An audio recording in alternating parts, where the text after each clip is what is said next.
नमस्कार दोस्तों, मैं राजीव बंसल, आपका दोस्त। आप देख रहे हैं हाँसी की आवाज़। आज हमारे साथ एक ऐसी शख्सियत बैठी हैं, स्पीकर हैं और नलवा से विधायक हैं। लोगों की समस्याएं भी सुनते हैं। आज इनसे सीधे रूबरू होते हैं। साहब, प्रदेश के अंदर अब नगर निकायों का चुनाव की प्रक्रिया पूरी होने वाली है, यानी कि प्रक्रिया चल रही है। कभी भी चुनाव डिक्लेयर हो सकते हैं, जैसे कि ईवीएम भी आ गई है और भी है। तो उसमें भारतीय जनता पार्टी इस बार सीधा यानी कि डायरेक्ट चुनाव हो रहा है चेयरमैन का, नगर परिषद का। उसमें भारतीय जनता पार्टी का क्या रोल रहेगा, क्या सिंबल पे लड़ेगी? देखिए, अभी नगर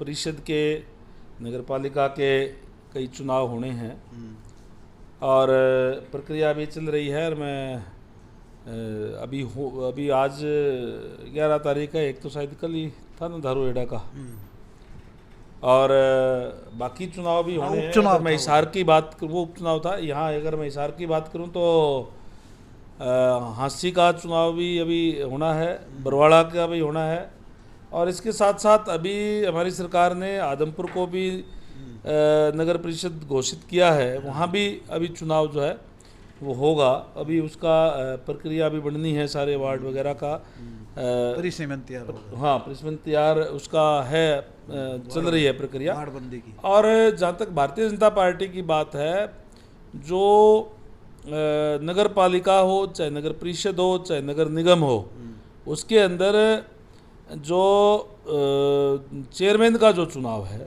उसके अंदर हम सिंबल पे लड़वाने का काम करते हैं हमेशा ही। अच्छा।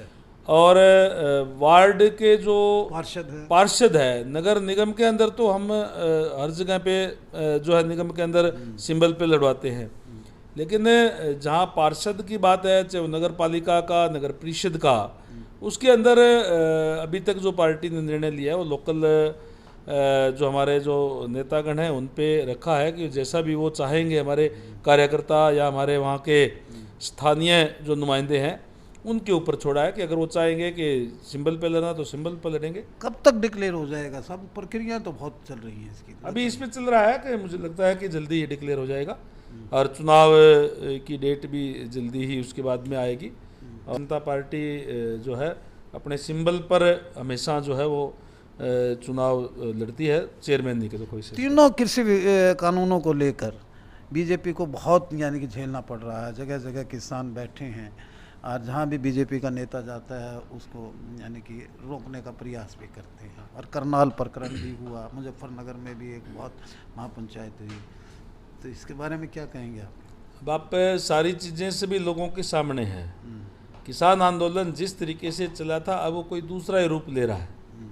अब वो और आपके साथ भी हुई उस लेवल पे, अब उस पे नहीं चल रहा। प्रजातंत्र के अंदर हमें ये फंडामेंटल राइट है कि हम अपना किसी भी बात के लिए हम प्रदर्शन कर सकते हैं, धरना दे सकते हैं, रैली कर सकते हैं।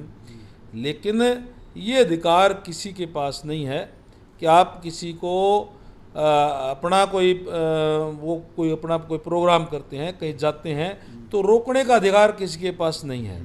वो गलत है। और जो इसके अंदर केवल किसान की बात नहीं है, इसके अंदर जो विरोधी पार्टियां हैं जिनकी राजनीतिक जमीन खिसक चुकी थी, वो किसान आंदोलन के बहाने अपनी राजनीतिक जमीन तलाशने का काम कर रहे हैं। विरोधी पार्टी से मसलन आपका, चाहे वो लाल झंडे वाले हों, चाहे कांग्रेस पार्टी हो, और जो दूसरी पार्टियां हैं, तमाम जो विरोधी पार्टियां हैं, इसका राजनीतिकरण कर दिया गया आपके? निश्चित रूप से वो इसी प्रयास में लगे हुए हैं, क्योंकि उनके पास आज कहने के लिए और कुछ था ही नहीं। आज जिस तरीके से भारतीय जनता पार्टी की सरकार सेंटर के अंदर आदरणीय नरेंद्र भाई मोदी जी के नेतृत्व में चल रही है, और जिस तरीके से उन्होंने निर्णय लिए हैं, चाहे वो धारा 370 हटाने की बात हो, चाहे सीएए की बात हो, और चाहे आज हमारे देश का जो गौरव है, जो विश्व स्तर के ऊपर जो बढ़ा है आदरणीय नरेंद्र भाई मोदी जी के नेतृत्व के अंदर, वो चीज़ें, तमाम चीज़ें जो विपक्षी पार्टियां उनको हजम नहीं हो रही, और उसका कोई भी तोड़ इनके पास नहीं था। इसलिए किसान आंदोलन के बहाने कहीं न कहीं वो इस चीज़ को माहौल ख़राब करके और भारतीय जनता पार्टी को बदनाम करने का प्रयास इसका किया हल जल्द निकल आएगा क्या? निश्चित रूप से अब धीरे धीरे लोगों को समझ में आ रही है। और ये जो कानून है ये भी किसानों को ये अधिकार देता है कि आप मार्केट के अंदर भी बेच सकते हैं। आप अगर आपको एमएसपी से कम कहीं मार्केट में कीमत है तो आप सरकार उसकी जिम्मेदार है, सरकार उसको खरीदने का काम करेगी। और आपने पीछे देखा भी होगा सरकार की, हमारे अगर मैं हरियाणा सरकार की बात करूं तो हम 11 फसलें जो है किसान की खरीद कर रहे हैं। हम बाजरा भी खरीद रहे हैं, सूरजमुखी भी खरीद रहे हैं, मूंगफली भी खरीद रहे हैं, धान भी खरीद रहे हैं, गेहूं भी खरीद रहे हैं।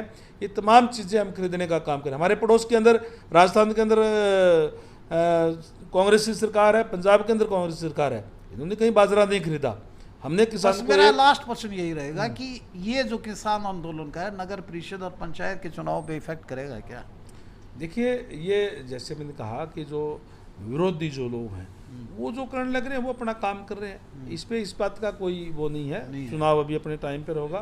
कोरोना की वजह से कुछ टाइम डिले हुआ है और अब ये चुनाव ये भी होगा, आने वाले समय के अंदर पंचायतों के चुनाव भी होंगे। छोटी सरकार बना लेंगी आप? निश्चित रूप से लोग बनाएंगे, लोगों का काम है। प्रजातंत्र के अंदर तो जनता ही मालिक होती है। ये थे रणवीर गंगवा जी, बहुत खुश मिजाज हैं और बहुत पब्लिक डीलिंग इनकी अच्छी है और हमारे चैनल पे आए। रणवीर गंगवा जी, आपका बहुत बहुत फिर मैं शुक्रिया अदा करता हूँ। चले जाते हैं आपकी महफिल से, हम दिल घबराए तो फिर बुलाइएगा। नमस्कार। धन्यवाद दरअसल साहब, आपका भी बहुत बहुत धन्यवाद। शुक्रिया साहब, शुक्रिया।